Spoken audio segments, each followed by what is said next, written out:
I suppose all of you here are final year students or third year students. The question I'm supposed to address here today is about higher studies mainly, and higher studies in the sense higher studies abroad or in India.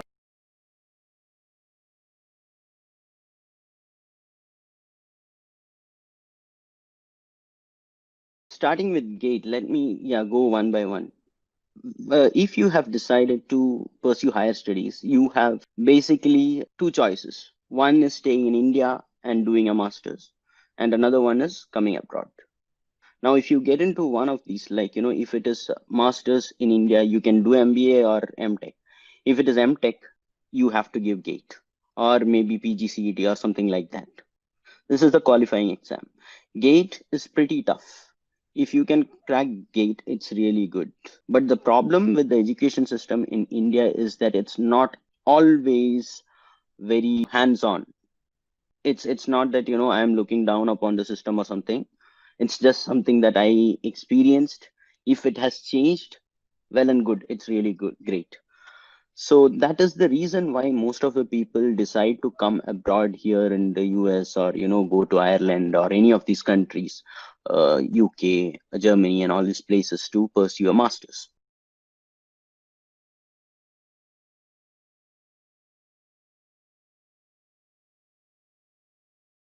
So if you decide to come to US, or most of the universities, even in Australia and some in Canada and all these places, they require GRE. Not all of them. Some of them just require TOEFL. Some universities in Germany and some other places, they require a German test, proficiency test, because some of the classes will still be taught in German, or you need to interact with the local people. Maybe the course is taught in English, but then you still will have to interact with the local people, and every communication, everything will basically be in the local language. So that is the reason why you have a certification in their local language. So is TOEFL or IELTS is a test of English proficiency. There is a clause which says that usually you can get it waived off if your institution where you studied, the medium of instruction was English. But I have not seen a lot of people use that option. I did not, because it also adds weightage to your application when you have a good score. So if your communication is good and if you're able to prove to them that you can talk or understand the conversations a native speaker of the language is having, talk like a native speaker of the language or something like that, it adds value to your profile. It's both TOEFL or IELTS plus GRE, which is the standard requirement in most of these places. So different universities have different cutoff marks and things like that. GRE tests your basic logic, reasoning skills, math, and other things like that. Okay, and language.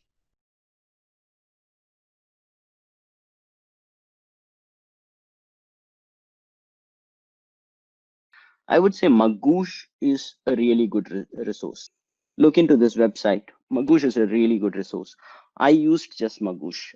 Of course, I initially I had joined the Princeton Review. That is, if at all you want a classroom experience, Princeton Review is pretty good.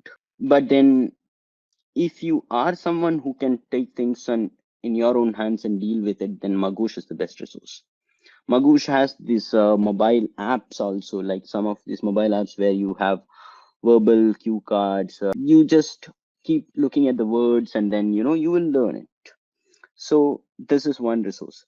Magoosh would be the top resource I would refer. There is also the 5 pound book for Manhattan Prep. So this is how you learn. Magoosh is a good start. Princeton Review would be the second place I would recommend. It's not absolutely necessary that you have to go to a class and do it.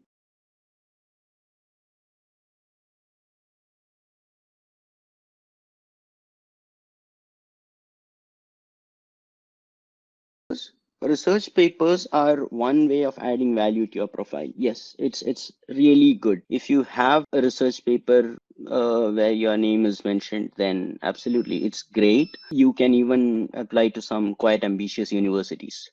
But The research paper should be in a reputed publication. Even if you do some publication in a conference or something, like, which was held in the college itself, that also adds value. But then if it is in a good reputed publication, then it's journal, it's more valuable. So this is one way of adding value. Another thing, imagine you had gathered your friends and served coffee to people on some Independence Day, I mean, or something like that. But give it a fancy name, okay? Event where, we were providing food and shelter for people and all that. Exaggerate. Okay, exaggeration is one way of doing it, but then doing it actually makes it easier for you to write about these also.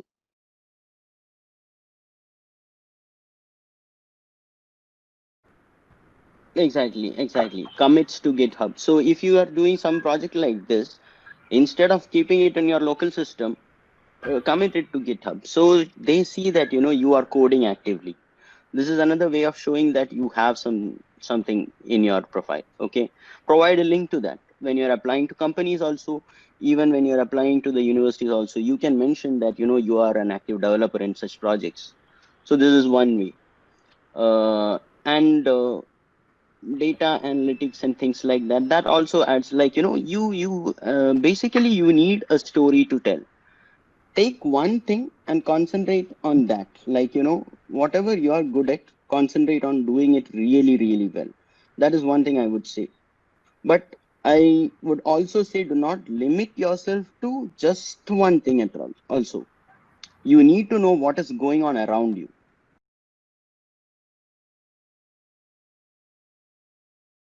This is one thing. There is no one particular format for resume, but basically what you should have is quantize everything. Okay, this is one strategy. So what you do is, you have, like, the first section where you mention your name and other things, and then the next one would be, like, the projects you have done. So you say that this thing, if we did it with this much percentage of efficiency compared to earlier algorithms or something like that. This is how you put yourself in limelight. Okay, this was not known to me when I was applying, but then this is basically what you're supposed to do apparently.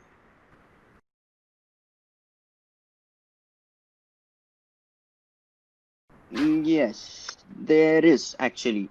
So in some universities they accept a curriculum vitae. I'm pretty sure most of you do not know the difference between a curriculum vitae and a resume. A resume is a short version of your CV. Okay. In a CV, you have whole Ramayana Mahabharat where you say you have done this, you have done that, all the projects and everything. Resume is just one single page. Most of the times, the admissions committee will have a pile of applications in front of them and they do not have time to look into everything. So the very best of what you have to claim, that should be on your resume. If the university is asking for a resume, then always keep it really crisp.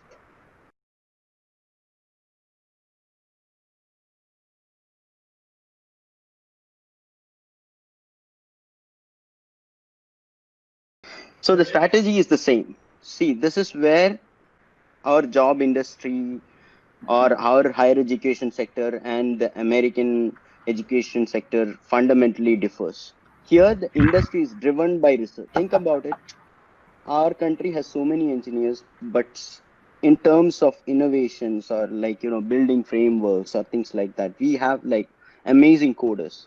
But then we use those frameworks and packages and, build solutions based on that. But the actual people who build those packages and other things, they exist here in the US. So every project which you are doing, it is, whether you see it that way or not, you should give a research spin to it if you want an admission here in the US or in UK or in Germany or wherever, all these countries, any higher studies, basically.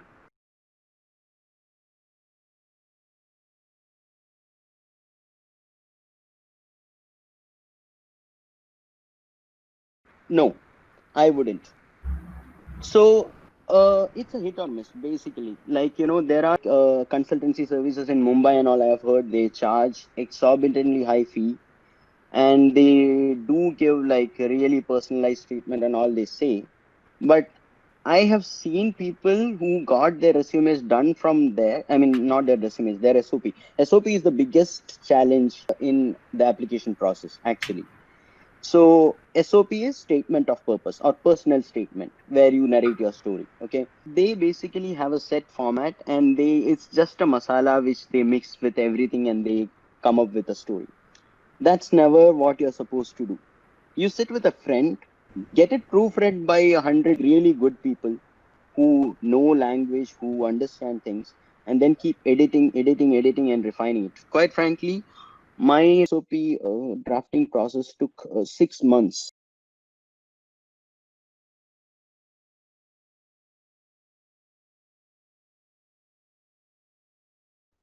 If at all job is your main concern, then definitely I would say prefer universities which are in prime locations, like prime locations as in tech hotspots, hubs.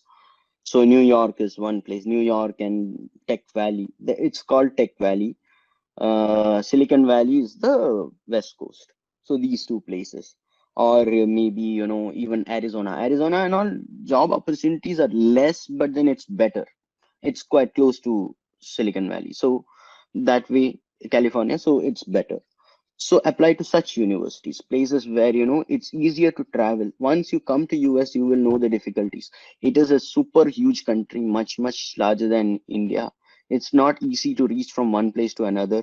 So what happens is, if at all you are stuck in a place where I mean, your university may be very reputed, but if you are at a tech hub like Boston or New York or any of these places, you have a lot of companies around who might come to your university, who might have a recruitment process and all that.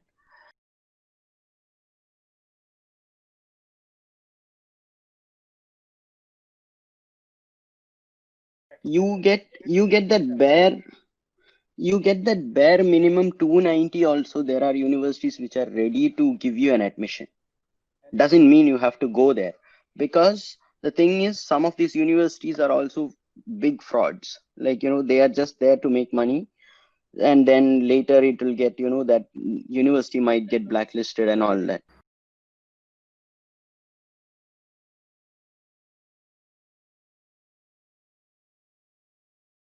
So here is the thing. I made a choice to come to computer science.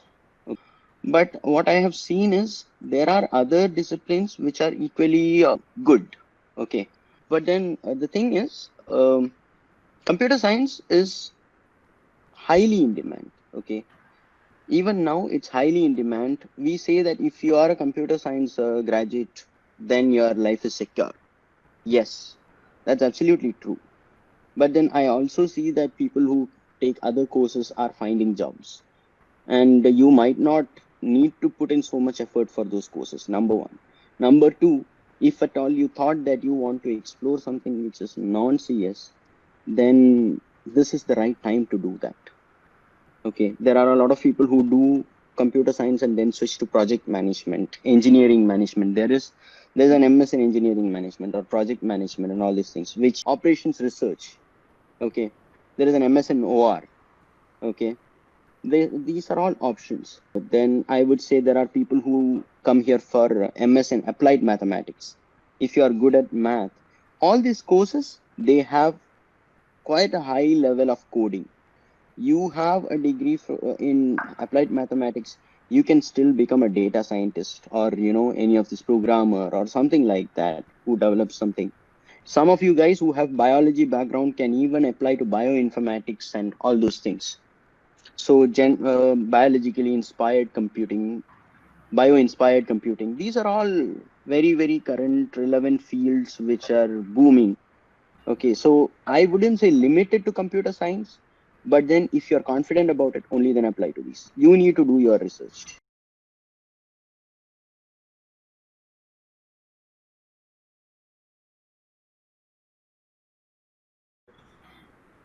Yeah, so 1 year MS course and 2 year MS course, the thing is, it's a fast paced learning meant for, the industry, basically. But you feel that you have learned half of everything and you don't get a complete experience. So that is the problem with 1 year MS courses. But some of these people who do complete in 1 year, they do extremely well. They get into really amazing companies. I cannot say for sure that they are really bad, but then if you are more serious about your career, go for a 2 year MS is what I would suggest.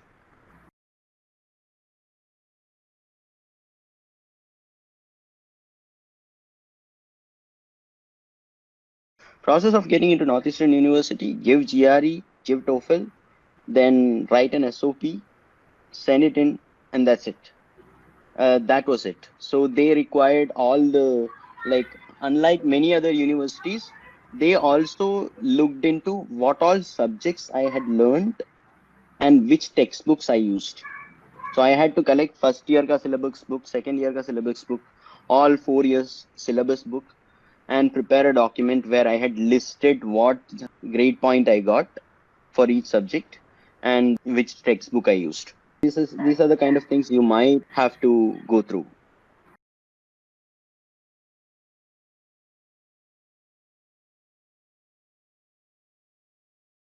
Well, we are talking about DMS and things like that, discrete mathematical structures. You might not understand the importance of it right now, but then it's quite important. Like graph theory, things like that, math, and all these things, which we never thought, why are we even learning these?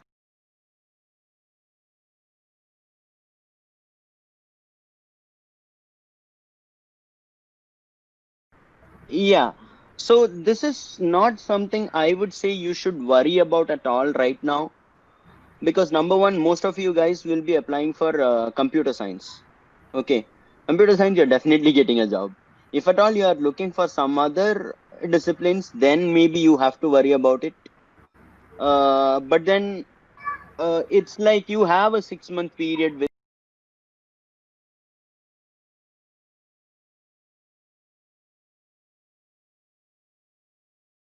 Yes.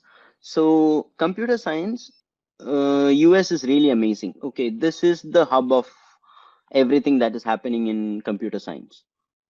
Okay, the second choice, I would say, if at all, I have seen people from mech background and all do MS in computer science itself in Germany. Germany is another place.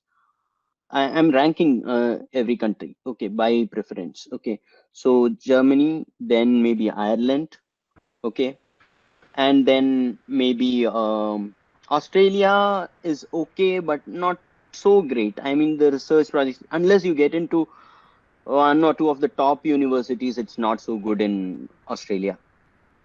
This is all from the perspective of someone who is standing here right now.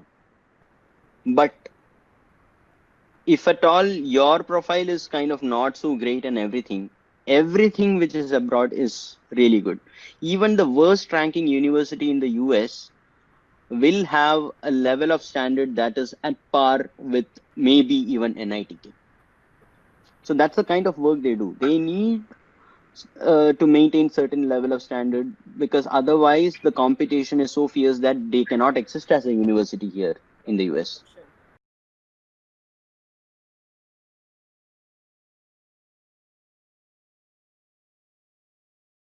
Recession is will come and go. Okay, every time, like, if at all someone is applying right now and this person is coming here, by the time they graduate, recession would be over is one assumption we make. If at all you are joining and you end up graduating at a time when there is recession, even then, if you are ready to struggle, there is always opportunity. Recession doesn't matter much. Whether, I mean, maybe the company prefers people with 5 years experience or previous experience and all that. That is all there. You survive the storm, you come out really strong. I had read a LinkedIn post by someone who, like, graduated in 2009, and there was a really bad, it was a really bad time to graduate. But then they are all in good places. Like that entire batch ended up in really good place compared to the previous batch or the ones which came after that.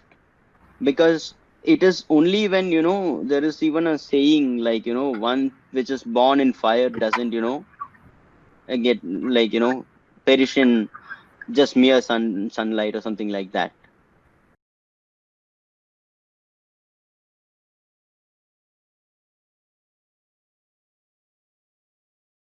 Not in the traditional sense, but yes, there will be job fairs in the university itself. But then most of the application process, it happens on LinkedIn jobs and things like that. Or talking about Northeastern has a co-op internship program. So that is where you get your exposure to companies, first exposure where you intern, and then maybe your internship gets converted to permanent, like by the time you graduate or something they call you back or things like that. That can happen. Okay. And Northeastern is ranked number one in the US for co-op program. So that is one of the reasons why people apply to Northeastern. Like, job is guaranteed is what they say. I mean, not always, but you need to put your own effort into it.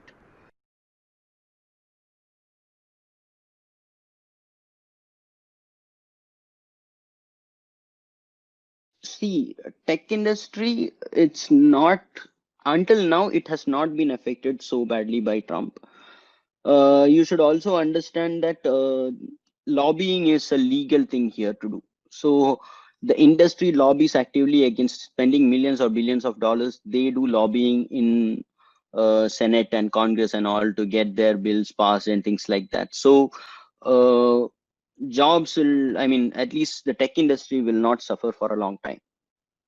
But he is trying, what Trump is basically trying to do, I'm not trying to praise Trump, but then what he's trying to do is he wants to eliminate the low quality workers who come from other countries. So just like you don't want people settling in your place, like your village is very serene and beautiful, and then there are people like you from really bad background coming there and ruining the place, like putting waste everywhere and all that.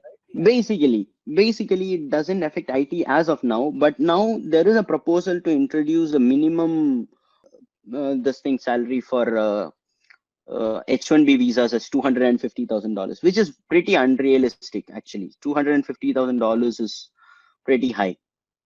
So that is something they're trying to push, but that's not going to happen. At least for another 2 or 3 years, it will be like it'll be in and out of legal formalities and things like that, legislation process and all that. So it will not happen. Okay, that's what we are anticipating.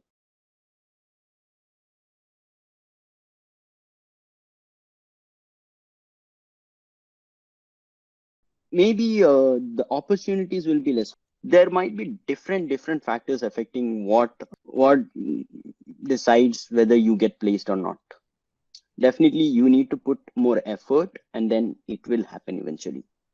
So maybe it is building your profile using showing that you have, as sir said, git commits and things like that. Have a very active repo. Be active on LinkedIn. Build your LinkedIn profile. So LinkedIn, there are in LinkedIn itself, don't put some casual photo of you. Get a decent picture clicked. Okay, start posting things instead of posting on Facebook or posting random things. Read these articles, post things. It could be something like inspirational articles, also motivational stuff. Also, it might not always be tech. All this content keeps coming. You keep posting and reposting, and then this kind of things help. Yes, this is one important aspect I wanted to tell you. If at all, we don't know what is going to happen in the next few months or years to come.